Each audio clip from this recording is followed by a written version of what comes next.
Society. We're a national group. We were founded in the early part of the 20th century. Our mission is to protect wilderness and inspire Americans to care for their wild places.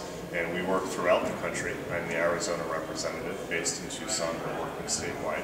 And our role in this campaign is to work with our local partners, the Arizona Wilderness Coalition, the Sonoran Institute, and others, to bring resources to bear to help them protect wild places here in central Arizona. The areas around Gila Bend Mountains, Saddle Mountain, the Hartlehala Mountains are the areas that we're focused on in this particular project. Well, today's event was an opportunity for us to present our ideas about conserving public lands in the West Valley to the other residents of the West Valley. We've been working with our partner groups here for about 2 to 3 years now, exploring the landscape, doing our due diligence on the land to identify pieces of land that are worthy of this level of protection, and fortunately there are quite a number of them. We then went to the next step and started engaging with stakeholders in the area that we felt had some connection to these places, might have knowledge about it that would be useful to our efforts.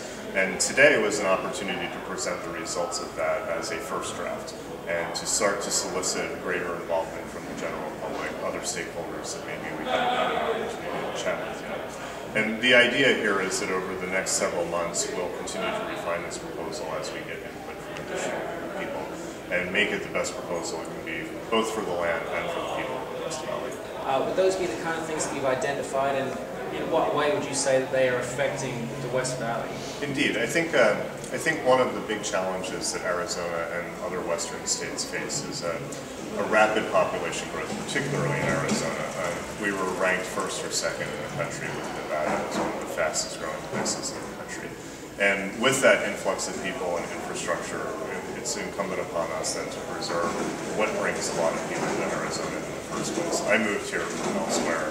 I came because I fell in love with the Sonoran Desert. It's just a beautiful, iconic landscape. It's a place I go when I need to think big thoughts and recharge my batteries for day-to-day life in town.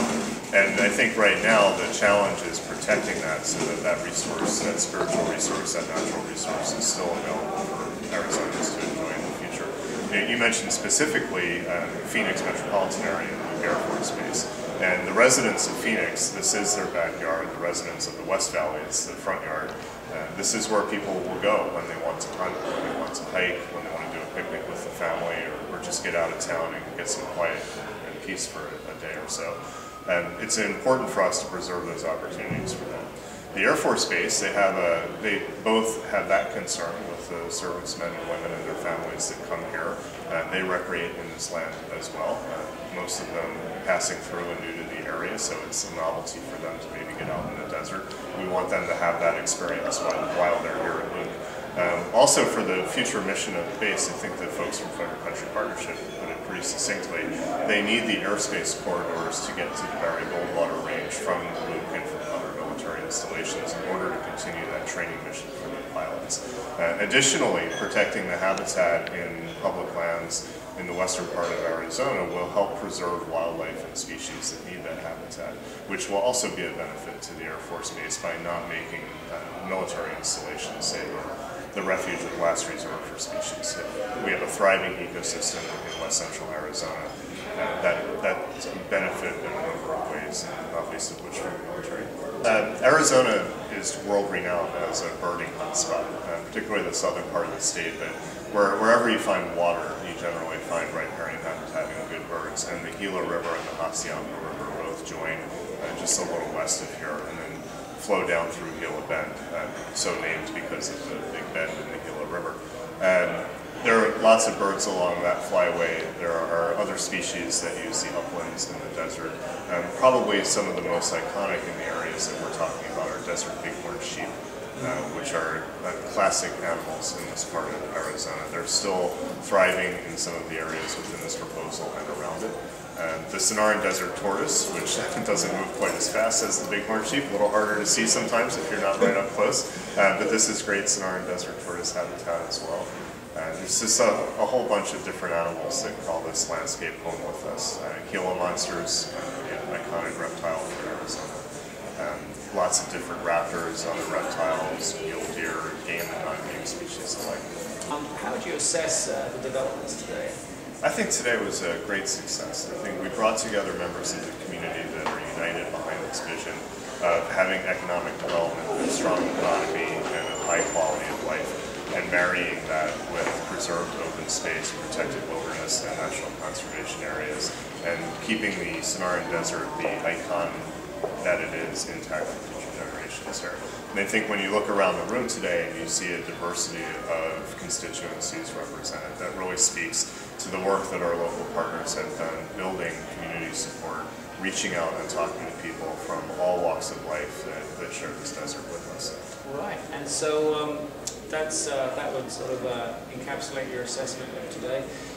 How do you view developments in the foreseeable future then, based on how things have gone today? The next step for us, again, is to broaden the dialogue, hopefully with your assistance and other members of the media, reach people that maybe haven't heard of this idea yet, allow them the opportunity to self-select and get in touch with us and engage in this discussion about how do we best preserve the desert in the West Valley, what's the best proposal that we can be putting forward both for the land, the wildlife, and the people that share this place.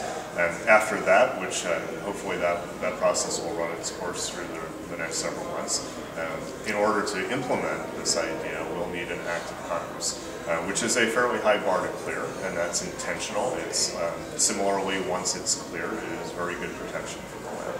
So we'll be having ongoing discussions with members of the Arizona congressional delegation, Congressman Franks and Congressman Rahal specifically, because their two districts encompass the area that we're talking about.